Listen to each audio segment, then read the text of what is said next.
All right, welcome to 21 Soul at the Rope-A-Dope Room in East Philadelphia. We have a special guest yet again, composer, pianist, producer, Aaron Whitby. Hey, man. Welcome, Thank welcome. We're going to have to start at the beginning, and I think the beginning means in the United Kingdom or Great Britain? Well, I would say London. In London. I'm Okay. a Londoner. A Londoner. Born in the sound of the Bow Bells. The Bow Bells? Yeah, that makes you a Cockney. Aha. Yes. Can you describe that for me? I mean, we all know it in the U.S. as just an accent. But Well, it just means, without allowing myself to go full accent, because you probably wouldn't understand me if I did that, but Okay. basically it means you're a real Londoner. a real Londoner. A Londoner, like from the dirt, near the Thames, just London. Were you from? When did music come into play in that vibe in London? I guess really early, I think, actually, for me. Always piano. Yeah, well, no, I mean, I had my guitar face, Okay. but I think actually, really, it came really young from Disney records, The Jungle Book. Aha. Great. Zippity Doo Dah. Oh, stuff great like this, record. and it's Yeah. jazz. It's Phil jazz. Harris Yeah, and singing scat on the Jungle Book record. exactly. Yeah. All it's amazing stuff. Yeah. Yeah. And Louis Prima. I mean, it's Louis Prima. Oh, it's New man. Orleans, and that Right. bare necessity so simple. I mean, this is just straight up jazz. So, and I think that's where I first, apparently when I was like 3 years old, I played that record to death. Nice. And I don't come from a musical background, so No. I was asking for a piano. There's a picture of me at kindergarten on the piano, I mean, I'm just a happy little kid. Nice. And it took a few years, apparently. I actually just had to hustle my parents, and eventually they said, "Oh, he must mean this," and Nice. they got a piano, and Were they were supportive from that on? Yeah. no, not at all. No, not at not all. really. No, it was like I was going to be surprised if you said yeah. it was like Why are you doing this? Basically, yeah, exactly. You're sentencing yourself. Yeah, well, I mean, there was a school, I remember when I was, I guess 13, there was a school called Pimlico. There's one school in London, it was quite a long way away from where we were, which had a music program, it's Okay. like you did school and music. I remember asking, can I go to Pimlico? Absolutely not. No, I mean, why? Wow. So it was one of, it was not, she's come round. Eventually. Yeah. Yeah. After you've established that you can earn a living as an artist. I don't think perhaps. she believes that, but yes, I guess that's, Gotcha. I think, at some point they just realize that, other people think it's good. So tell me how you made your way to the U.S. You live in New York now, yeah? Oh, yeah. Well, I guess, I mean, I'd always wanted to come to New York, I mean, again, I fell in, that early jazz bug I went through with Beatles and all the kind of rock and roll and things when I came back to jazz as a teenager.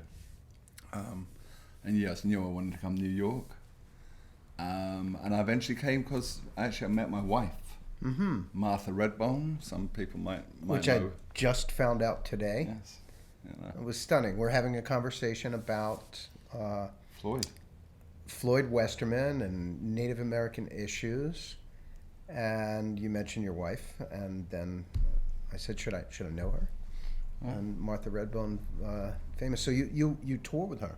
Yeah, we been making music together for 26 years now. Oh, right. Yeah, we met. We kind of really that's until this is why I'm at this young age. I've suddenly released my own record, because I've been.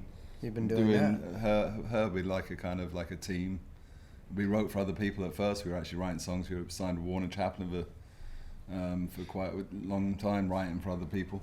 Now, is it a full band when she's performing, or it's just you? Usually, no. I mean, we're the core of it, but we do a trio, often with either Charlie Burnham playing violin, Alan Burrows or Marvin Sewell on guitar, and it goes up to. We're actually touring a thing called Bone Hill right now, which is a theatrical piece we did coming out of Joe's Pub and the Public Theatre, and that's an 8-piece. Wow. Okay. So we're going to New Mexico to do 4 shows next week with that. Now, what was your wife's path to get to where you two met? All right. Well, she wound up in England. I think she just wanted, she wanted a change from America. She wound up in England. She liked it there for a while. And we met through a vampire. Through a band player. No, a vampire. A vampire. Yeah, you heard right. I know. Okay. I thought we were a minute there. It was the accent. I was like, no. There's this blood-sucking, money-taking. oh, a one music of those. business No, actually, a kind of girlfriend. But gotcha. But I had these songs. I had some songs I'd written. I was kind of. I was a jazz musician around the town. I played a lot of African music there as well, which I loved. There was a big African scene there. But I'd been kind of writing some songs, and I needed someone to sing them. I've been looking around for someone to sing, and this vampire very vaguely knew Martha, who was actually been an art student. She wasn't really. She started singing fairly recently, but she'd, she was just blessed. But she just, she's one of these blessed with talent. Yeah. And she came round. It was actually kind of funny at first because I remember we'd arranged for her to come round, and I think she was a little put off because they'd look, I haven't got any money, but if you like them, you can have them. She always kind of show reel. She was like, well, you ain't paying, and then she was sick, so she didn't come. So I thought, oh, she's a flake, just one of those, singer flakes, And then sure enough, she got over the flu. She came over, and she liked the music. It had some space and some soul, was what she put, and she liked more than the music. I guess so. No. But she sang songs, and then what it was as well is she hadn't really been. Well, she had been writing some songs, but I asked her to kind of soul music, do your thing at the end, and she was just started singing this stuff, and it's like it was just really melodic. She wasn't riffing; she was just singing melody. Wow! And I said, "Well, we should write together. I love your melodies, and and that's what we did, And then we got picked up by Junie Morrison. I don't know if you know Junie. No. Oh well, you know his music because he was the Ohio Players, and then he joined Funkadelic, and he wrote One Nation Under Groove and Knee Deep and tunes like that. And I didn't consciously know. Brilliant records, these amazing records. Changed my life in high school. Yes, oh yeah. No, Junie was Walt, the third trip. That's because he's Walter Junie Morrison. And the Funky Worm, And he was a kid when he did that. Yeah. Wow. And growing up around here, you would go to one high school and they would be playing like British Invasion stuff, right? So they play the Beatles. And they play, strangely enough, junior high dance. I don't know why, but they would play Yes and Led Zeppelin. Yeah. And then I went to the Catholic school dance, and it was the Ohio Players and Funkadelic, and that was it. I was not going back to that other dance. It was over. No, I hear you. I mean, I was a bit like that once. Once I think it was Otis Redding who just turned my life around from listening to, kind of just the British music, and then heard that, and that's like, wow. And then I heard Stevie and Aretha and James Brown, and boy, I was done. So you're just taking it all in, and this is part of your songwriting. Just like you're a historian in a way. You're listening to everything. I listen to a lot. I mean, I like music, Yeah. I mean, I like all sorts. I mean, like again, African music was a big influence on me, especially because in London, the jazz. I think the jazz scene might be better now. There are always some great musicians, right? But it was not certainly wasn't like New York. But the African scene was really amazing. Those guys, that's where I first learned about time. I was playing with guys where the time was just, it was just there, and it was, it was undeniable, and you kind of couldn't. When I really learned what it feels like, Right. And those guys were older than me. There are a lot of guys, because in the 70s, a lot of, I think, I played mainly with a band called Super Combo Kings, who are from Sierra Leone, and so in the 70s, because that was an English colony, I think they were looking, EMI was saying, we need a Bob Marley, maybe we can have an African Bob Marley.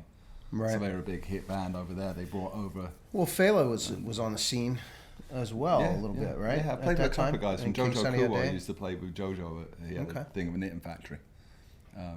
Yeah, King Sunny Day. Yeah, they were around, but they didn't come and move to London. Whereas these guys Right. actually ended up living there. Ah, I got you. And there was you know, there was a scene, and you could tour a little bit. So what year did you move to New York?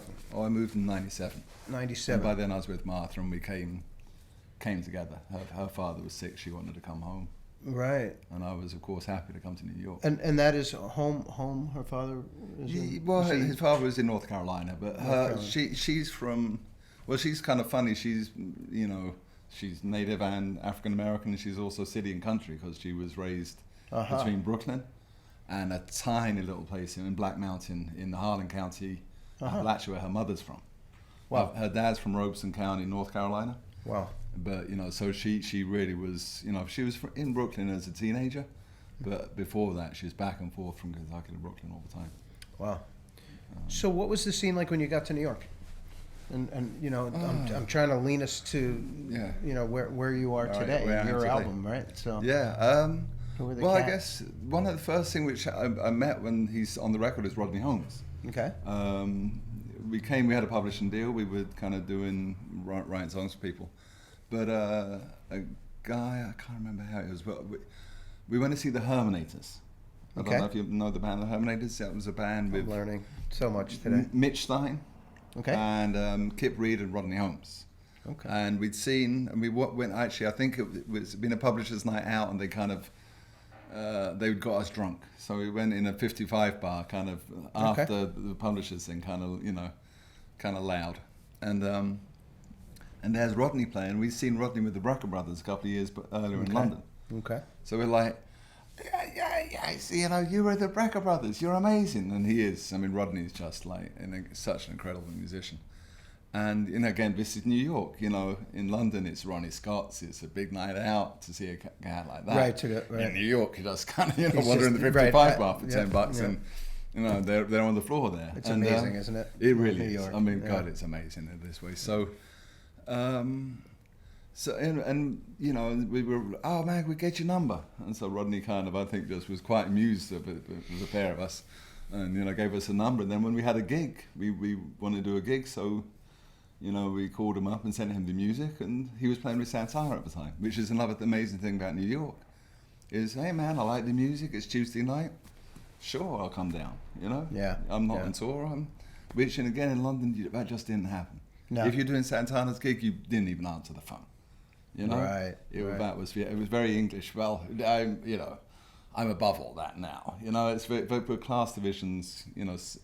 Right. Are on right. automatic. Well, but were the venues like? I mean, I think a big part of New York is the venues are just, they'll have people play Yeah. constantly. Yeah. And Yeah, you I don't was have in London that, a couple of years ago. Yeah. I mean, your pub doesn't always have No. adventurous music. Not at all. There might be some Irish music. Yeah, but see, it's not the same. No, it's not the same. Yeah. But at some point, I can't remember. I wasn't part of that, but the pay to play thing happened. At some point, I mean, I wasn't really. I kind of disappeared into the studio. Mm-hmm. I managed to get remix gigs, and so I kind of turned myself into a studio musician and was producing. Gotcha. So, so we met Rodney and that. Started, and Mitch, who's played with us. Kip moved back to Cleveland very soon after it. But that was an introduction into just this, these ridiculous, amazing musicians. Mm-hmm. And actually, Mitch introduced us to Fred Cash again when we needed a bass player. Okay. Mitch said, "Oh, there's this guy Fred Cash," and he was playing with Adam Holtzman. Okay. You know Adam, I guess. I don't think so. So Adam was. Everybody has to do their homework. Yeah. Most especially me. Well, Adam. After this episode. Adam was keys. This Played man knows played so with Miles much. Davis. Okay. And now he's been with Steve Wilson. Okay. Who's who's been doing being an amazing piano player, synthesis, just a kind of hero of mine. I first saw him actually as playing keys with Michel Petrucciani in Okay. London. Anyway, so Mitch said, "Oh, there's this guy Fred Cash, he'd be great for you." And he was playing with Adam Holtzman, so we went down Wetlands. So you started really playing out live with all these guys. Yeah, First. Yeah. Right. But it was kind of funny with Fred because we were playing soul music, real funky soul, and Adam sings kind of like a fusion thing, much more actually like what I'm doing right now, and so and we went to Wetlands. We heard Freddie's like, oh man, he can play great, but is he funky? I mean, it's not. And of course, we didn't really realize. That this man lives and breathes the funk. I mean, he's the son of Fred Cash Senior from the Impressions. Okay. So he grew up around the Curtis Mayfield band. Yeah. And and he loves jazz, but he's a funketeer at heart. There you go. And yeah, Fred and Rodney are both my rhythm section on this record. Gotcha. So the record titled "Cousin from Another Planet," due out in May. I should have my homework done on that one, but we'll put it in the credits. Yes. May? June, I think we're doing. Yes, June. I was going to say summer. I could have just slid right through that without any obvious errors. But hey, this is live TV, folks. Exactly. Yeah. Why "Cousin from Another Planet"? Well, a reference to the brother from another planet. I guess that must have been where I got the idea from. Which I love that movie. Incredible movie. It's a great movie. And so you know what it was? It was we were in San Francisco. I'd been reading this Richard Dawkins book called The Ancestor's Tale. I'd recommend it. The Ancestor's Tale, Richard. It's about evolution for kind of lay folk, We have to transcribe everything he references, everything Aaron says in here. So we need to put it down with a Wikipedia link so I'm a everybody teacher, gets up to speed. Bibliographer. No. Yeah. So you're an encyclopedia. Exactly. And anyway, so this book, really fine, excellent book about kind of for lay people about evolution. And so we were out in San Francisco on a gig and went down. There's a dock there where they have lots of seals, or sea lions or seals hanging out. Yeah. There's the kind of bent bed, and they're just these seals having a good old time, barking, sunning themselves, playing, fighting. And I was looking at them just, and I guess I felt, his spiritual part, deeply connected to these, they're mammals just like us. And they're making music? They're doing everything we Chilling do. on the beach. And when we see them kind of clambering up on the beds, I felt, my God, I'm happy we have arms and legs. Certainly I appreciate my fingers and arms. So unless you were living in the water. Exactly, and then they have an advantage there. But I guess it made me feel how they're closely related to us. Yeah. And I guess it made me realize how. Which I always knew intellectually, but all people, there's an Indian saying, Mitayaki Oyasin, we are all related. But, humans, we're just cousins, I mean, I know people say brother this, brother that, but really what we are cousins, close cousins, all of us. And I like that. It sets the it allows room for difference. Yeah. And yet connects. Yeah.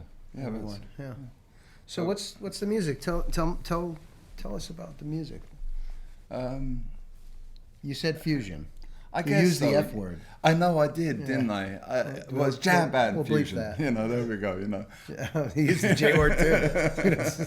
Well, you know what? It's funny, because like calling your own music, what is it? I thought it was just funky music. People have been telling me it's kind of jazz. And I'm like, all right, if it is, so be it. We call all that jazz here.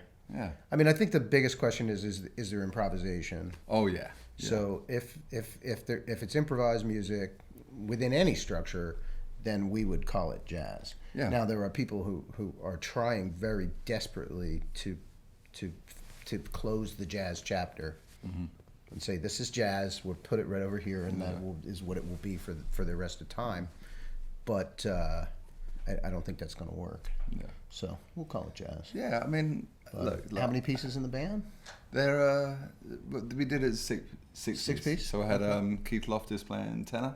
Okay. Charlie Burnham playing electric violin. Oh, nice. Charlie's extraordinary. He's one of these guys who plays anything and everything. Fred Cash playing bass. On a couple of tunes, I had Jerome Harris playing an acoustic for that sound. Rodney Holmes playing drums and Gary Fritz doing percussion. And I had a bunch of guest vocalists as well. Did you have all the songs, kind of, what's your process? Did you have everything written before you went in the studio? Yeah, well, did I you mean, just kinda... bits of it, but I mean, the bits which aren't, I mean, I kind of write, I'd written the tunes, but I had pretty wide open spaces. I was really, I didn't really want to have that kind of, we all played over the same, have, that kind of jazz thing of, a set of changes and then everyone solos over those changes. Right, I didn't do it like that. That on the shelf version. Yeah, I really had it. It's more like, look, I guess if I was writing the grants or something, I'd say I wrote triptychs, and each section could be viewed in a different manner. Okay. I mean, but it was, I kind of there might just be a groove section, essentially on a bass line or on just, and we could come at it from wherever we wanted. Okay. So, maybe the sax solo who's playing more like angularly and playing more of a jazz thing, then we come back to it later and just, it turned into an African groove, and it was... It went where it went. We tried to let it go where it would go, exactly. Yeah. A couple of tunes, there are some changes we solo over, but I didn't have everyone do exactly the same thing. We just kind of try to let it go. And we often didn't even play the tune. Yeah. Were ideas coming up in the studio from the different players? Yeah, exactly. Just like, how about this? We're gonna go there. Yeah. That's nice. That's the beauty of fusion. Yeah, we didn't always play it with the same thing at the end. I think it's I think musically it's probably informed. To be honest, I wrote a lot of the songs. We had a kid, Martha and me. Zach. And he's on the road with us a lot. I spend a lot of time with him. Okay. When you have a kid, you've had kids, there's lots of magical beings and cartoons and animation and energy and lots of creative power. A lot of creative power, and I think I fed off him. Nice. And I think I'd like to think the music's quite playful, and I think that comes out of I him. agree. I think from where I'm sitting, it's the kind of album that I can just put on and it's just going to have a good feel to it. It's going to have a good vibe, Yeah. Regardless, it's heavy music, but it's not so heavy. Yeah, well, that's what I was trying for. Well, what I was definitely, I got a little inspired when we last played New Orleans Jazz Fest. You got all the beautiful Jazz Fest pictures. Congo Square, played Congo Square one time, nice. And I went in Frenchman and I was somewhere and these guys were just playing some really funky music, but it was freeform on top. I mean, it was wild, but it was funky, and there were young people getting down, and I really felt that's what I wanted to give something where the rhythm, it's just easier to relate to. It's easy to listen to. You can dance to it sometimes, but the top is the top's we're trying to play. We're trying to get our thing out, and trying to challenge ourselves at some level, challenge the ear. But the bottom of it is something which is just easy to listen to. And that was if I had any. We joked in the studio. I said, if in doubt, just think about the booty going swaying from side to side. There it is. Yeah. We are going to leave it at that because it can't get any better than that last comment. Aaron Whitby, thank you so much for being here. Man, thank you. Cousin from another planet, coming at you in June.